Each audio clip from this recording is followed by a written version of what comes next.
Oh, that wasn't good.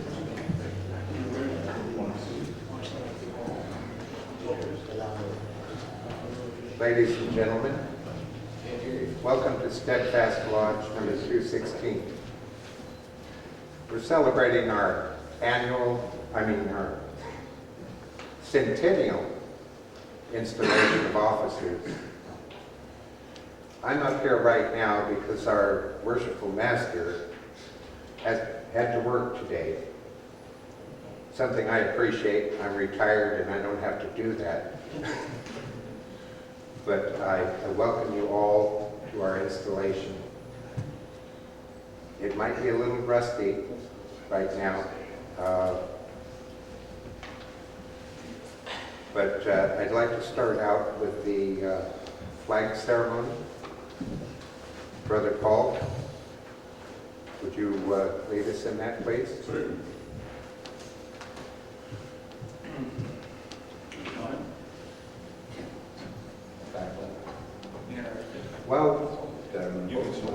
While Paul is preparing the flag, I'd like to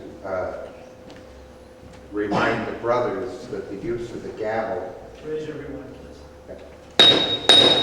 Will everyone please stand? The gavel is for the Masons, primarily. Morgan. Brethren, ladies, guests, this flag, emblem of civil and religious liberty, well deserves a place in the Masonic Lodge. May we as Masons stand ever ready to shield and support it, as we should foster and promote the divine principle of which it is a symbol throughout the world.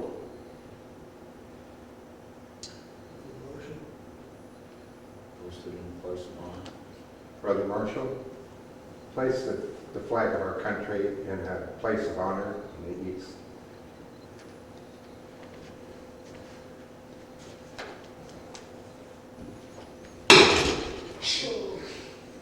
Thank you. Everybody awake now? Temple board, temple board. Good. Brother Paul, please lead us in the Pledge of Allegiance. I pledge allegiance to the flag of the United States of America and to the republic for which it stands, one nation under God, indivisible, with liberty and justice for all. Even the 49ers.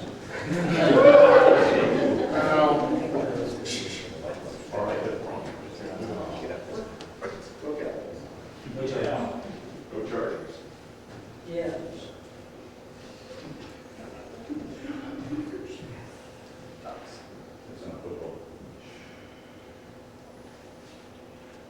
Will the standing worshipful master, I'm sorry, please be seated.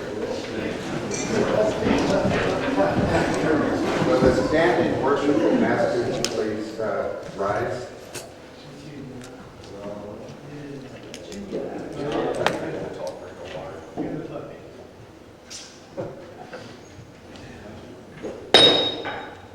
Brother Senior, please escort the worshipful master to the east.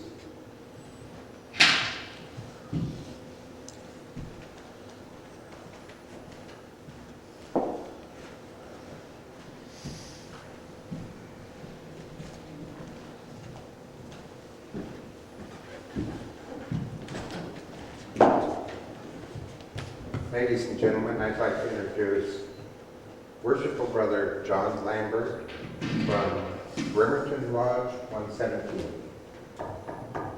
Please rise.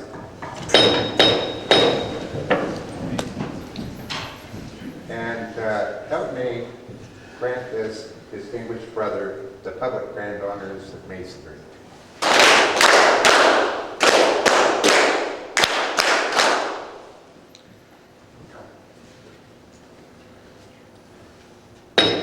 Master, brother, yes. Please be seated.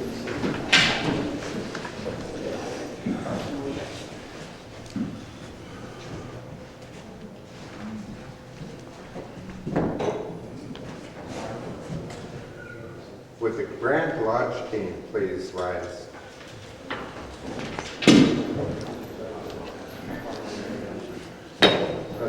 Jacob. Escort the Grand Lodge team to the east.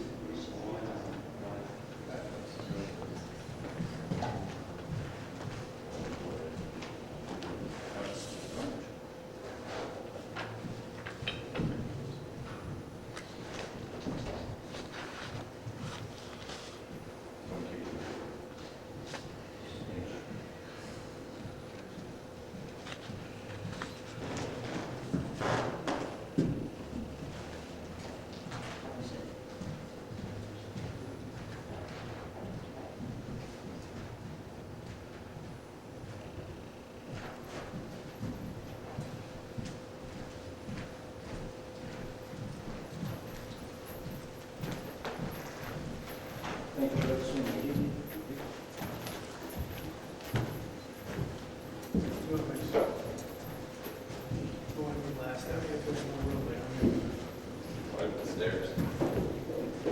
Thank you very much. We'll make the second rank here.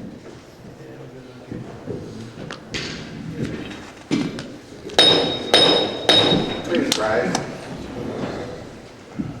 Everybody, please rise. Oh, I'm sorry. Mason's open. Just Masons and Rusty.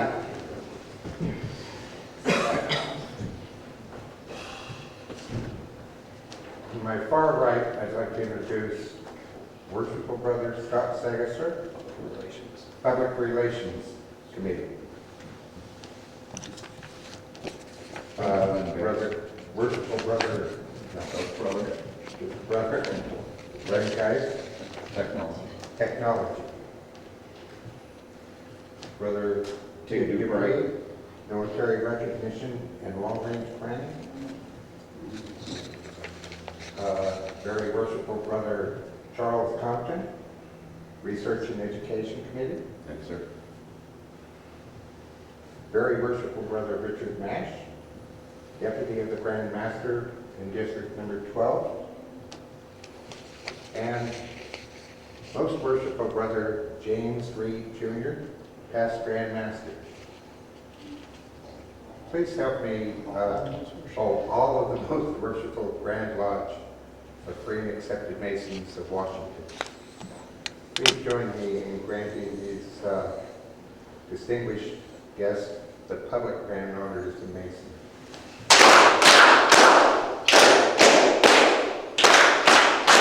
Thank you, brother. Thank you, brother-in-law. Yes.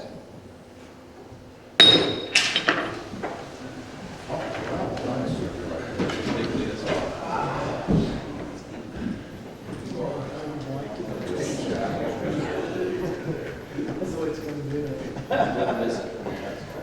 Some of my favorite brothers.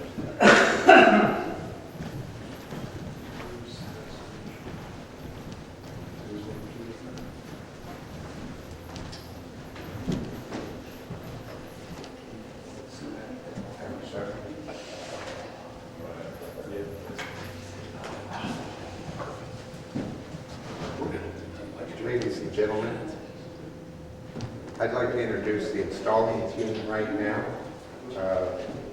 Most Worshipful Brother Jimmy Reed will install the master.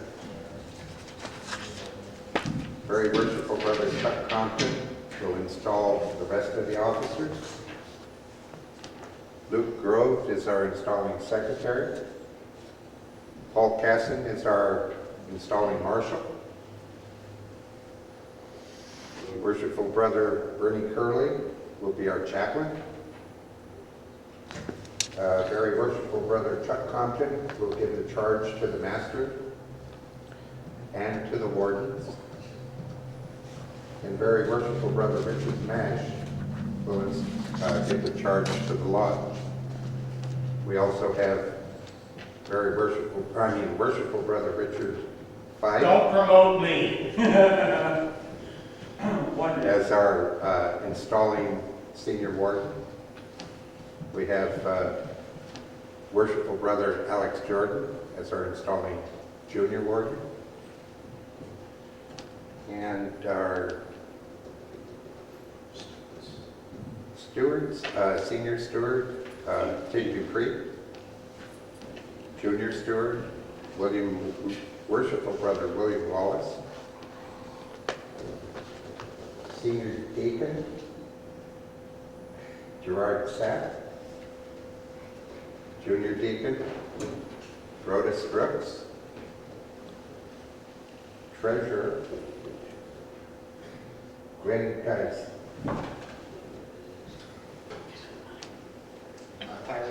Oh, Tyler. There is a time. Ray the last. Ray, the last. I'm very rusty at this, please bear with me. It's almost Jimmy's turn. Can you mention your secretary? Pardon? Yes. I would now like to turn this proceeding over to Most Worshipful Brother James N. Reed, Jr.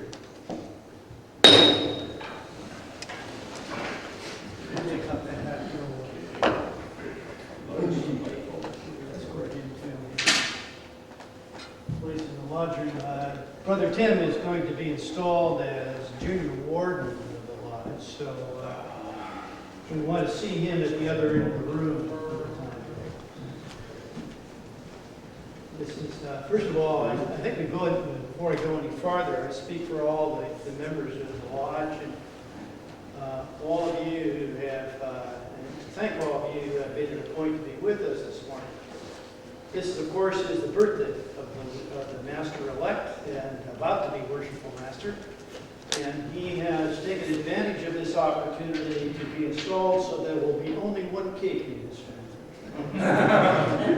I think that bodes well for almost all of us as we look forward to a year full of chocolate cake and other fineries of that kind. I'd like to also thank those of you who have volunteered to step in and sit as installing officers. Some of these brethren are past masters of this lodge. Some of them are representatives from the other lodges in the area. Two of them, for example, are senior wardens and will be very soon elected, as will Scott, very soon elected to serve as worshipful master in the coming year. So we're kind of at a point in this installation in which we are looking ahead and back as we look at 100 years of our involvement in this community.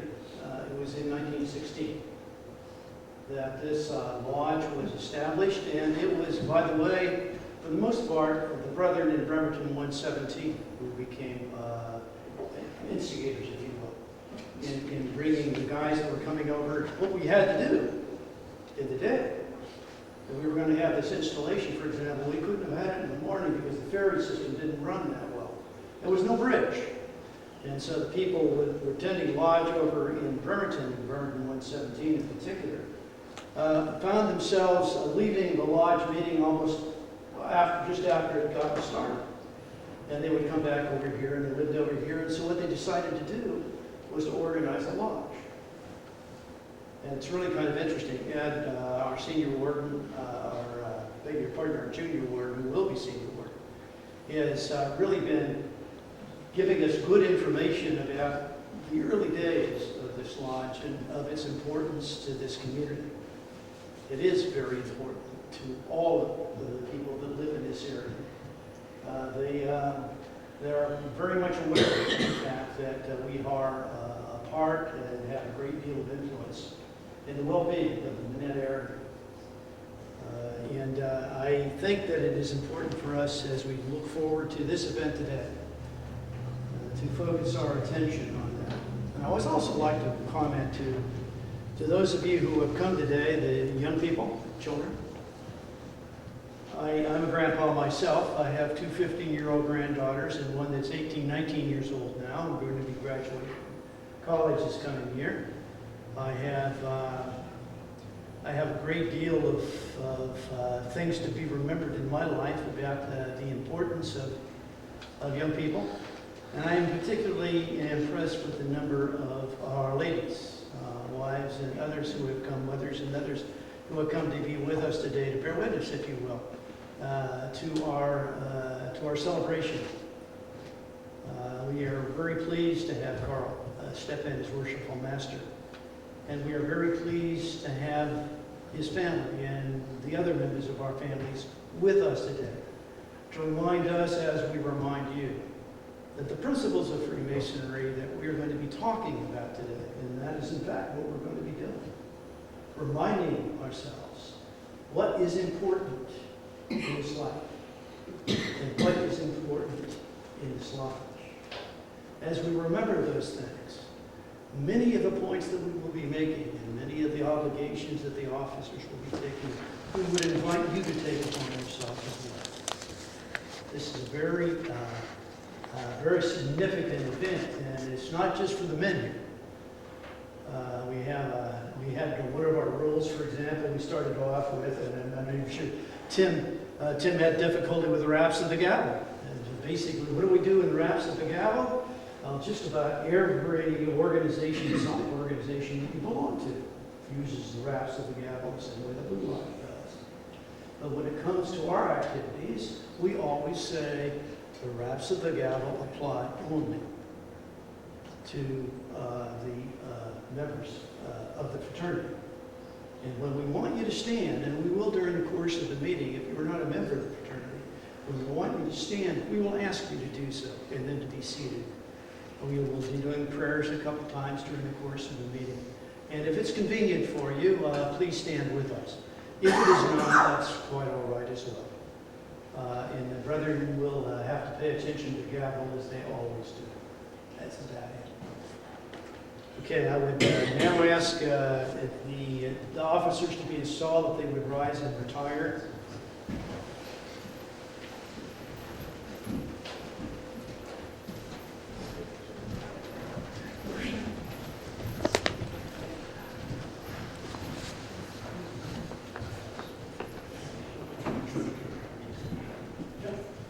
Are you going to be the proctor?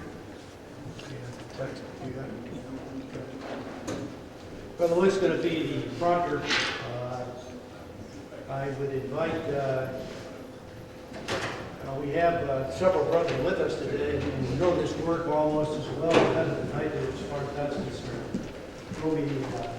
I apologize for any mistakes that I've made. I'd like to know that. Make sure the camera's on. But I can't hold me accountable.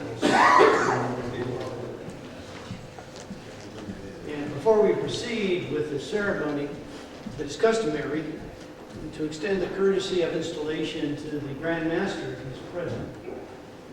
And in our particular case, the Grand Master is not with us today, though he is with us in spirit, and he has asked his representative, Very Worshipful Brother Richard Nash, to attend this installation of officers.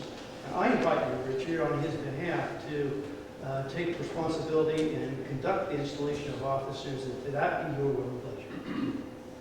Most worshipful, I've always enjoyed how you teach and instruct, especially at our installation here today. If you could continue, please.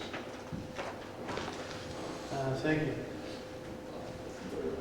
Brother Secretary, you will announce the names of the officers elected and appointed to govern this lodge. As their names are called, the brethren will take position standing in a semicircle west of the altar. Worthy Brother Carl Tornblom as Worshipful Master.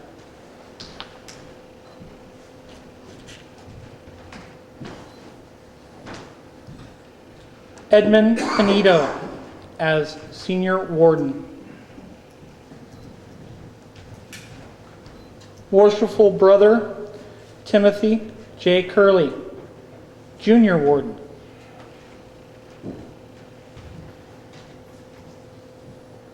Worshipful Brother Henry Boyd, Treasurer. Very Worshipful Brother Charles Compton, Secretary.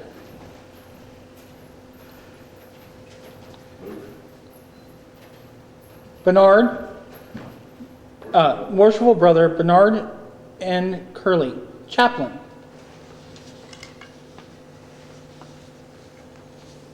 Brethren of Steadfast Lodge number 216. You have heard the names of the brethren who have been selected as officers of your lodge for the ensuing year. And If any brother present knows of any just cause why any of these brothers should not be installed into office, he will make it known now. You may be seated. I think we need a gavel. I'm almost certain it's going to come up in the ceremony. What's that? It's underneath your book. Underneath your book. Oh, good. Bring it on, Tim. Ah, excellent. There we go. Yep, it's It's loaded. official. For the marshal, are you satisfied that the brother selected to preside over this lodge is eligible, well-skilled in the noble science and royal arts? I am satisfied, most worshipful sir.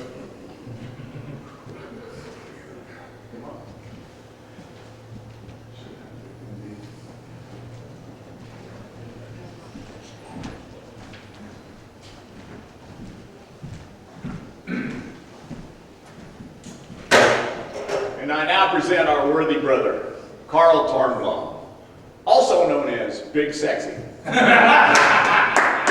to be installed as worshipful master at Steadfast Lodge number 216. We believe him to be of good morals and great skill, true and trusting, and as a lover of the whole fraternity wheresoever dispersed. We doubt not that our confidence in him is worthily bestowed. On marshal, place our brother at the altar, there to receive the benefit of prayer and to take his official obligation. I know, I would too. There you go.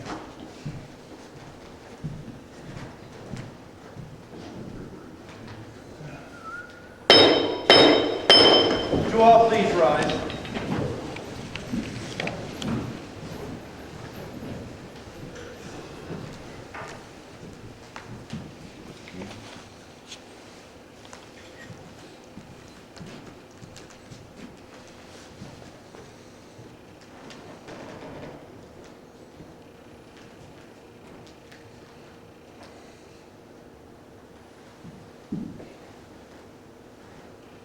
Most holy and glorious Lord God, we approach thee with reverence and implore thy blessing on this brother, selected to preside over this lodge, and now prostrate before thee. Fill his heart with thy fear, that his tongue and action may pronounce thy glory. Make him steadfast in thy service. Grant him firmness of mind, animate his heart, and strengthen his endeavors. May he teach thy judgments and thy laws, and be thy true and faithful servant. Bless him, O Lord, and bless the work of his hands. Accept us in mercy. Hear thou our prayer, and grant our earnest supplications. Amen.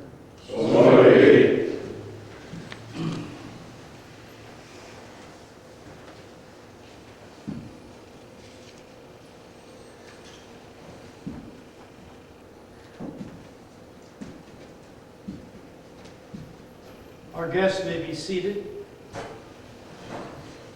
Our brethren will remain standing. Mr. Tornbaum, you will now repeat your official obligation. I solemnly promise, upon the honor of a Mason, that in the office of Master of Steadfast Lodge number 216, I will, to the best of my ability, strictly comply with, abide by, and enforce the Constitution and regulations of the Most Worshipful Grand Lodge of Free and Accepted Masons of Washington, the bylaws of Steadfast Lodge number 216, and all ancient Masonic usages, so far as they shall come to my knowledge. Brethren, please be seated.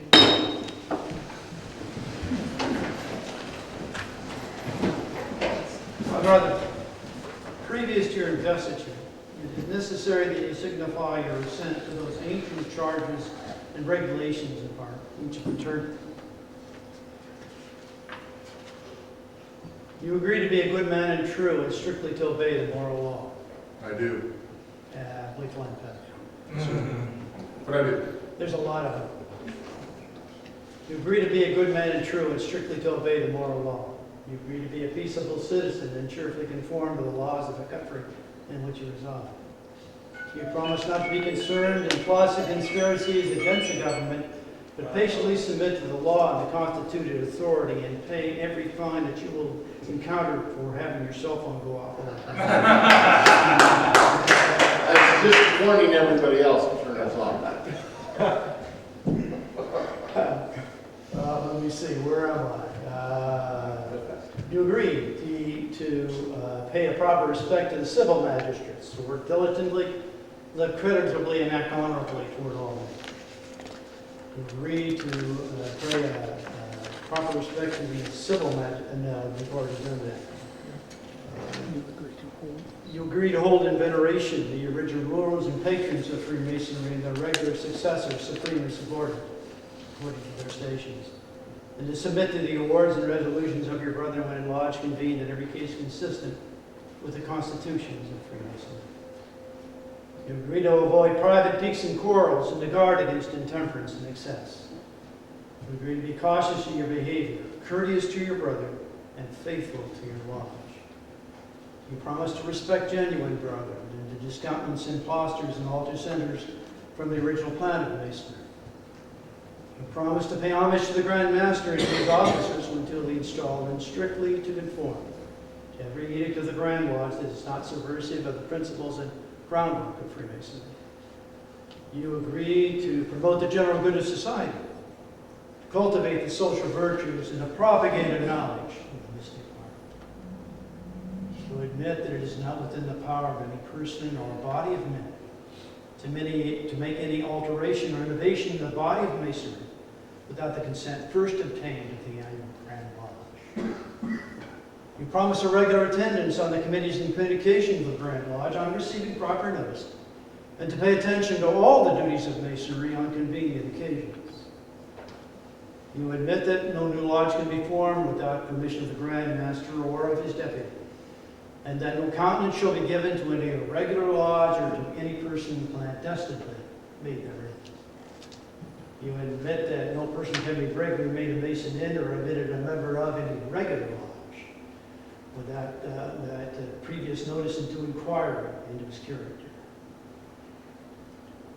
You agree that no visitor shall be received into your lodge without due examination or satisfactory evidence of his having been initiated in a regular lodge. These are the regulations of free and accepted Masons. Do you submit to these charges and promise to support these regulations as masters have done in all ages before you? I do. Of the torn block. In consequence of your cheerful conformity to the charges and regulations of our ancient fraternity, you are now to be installed Master of Steadfast Lodge number 216, in full confidence of your skill and capacity to govern the same. Brother Marshal, you will conduct the worshipful Master-elect to the east.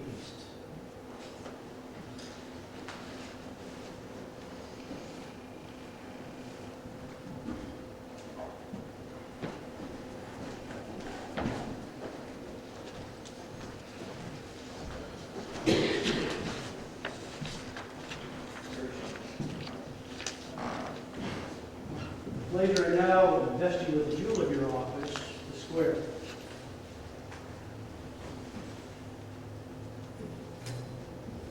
The square is used by the operative Mason to fit and adjust the stones of the building so that all of its parts are made properly arranged. So you, as master of the lodge, are admonished by the symbolic meaning of the square. Preserve that moral important among the members of your lodge, which should always characterize the good and pure, especially the Mason, and to exert your authority to prevent ill feeling or anger discussion arising to improve the harmony of their natures. You will now receive in charge the various implements used in your lodge. First, I present you with the three great lights of Masonry, the Holy Bible, square, and compass.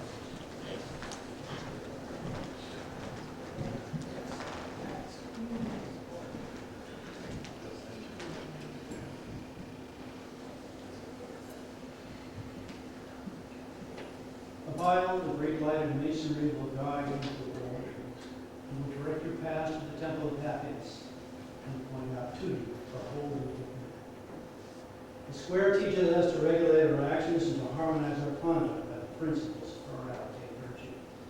The compasses teach us to limit our desires in every station. that rising to eminence by merit, he may be respected and die regretted.